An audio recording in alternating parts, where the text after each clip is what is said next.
Welcome to Sweet Life Beat Life. We hope this video helps. In this video, I will show you how to make a login page in Thunkable. First, let's understand why a login page is crucial for user authentication and access control in your app. We will identify the essential components needed, such as text input fields for a username and password, and a button to initiate the login process. To begin, open Thunkable and create a brand new blank project. This will be our canvas for building a secure and user-friendly login experience from scratch.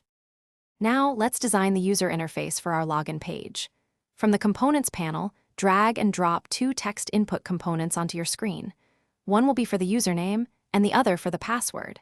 Next, add a button component and change its text to login. Take a moment to arrange these three elements neatly on the screen, perhaps centered, to create a visually appealing and intuitive layout for your users. Good design makes a big difference. With our design in place, it's time to add the logic. Go to the Blocks editor. First, drag out a When Login button click block.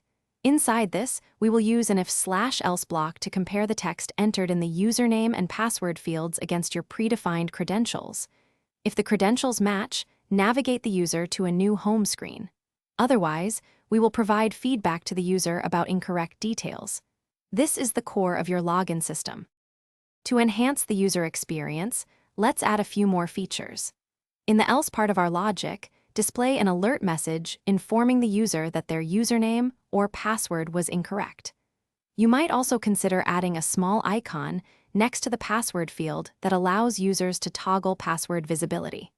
Finally, for a complete solution, include a sign-up button that directs new users to a registration page. These additions make your login page more robust and user-friendly. Thanks for watching. Consider subscribing if we helped you.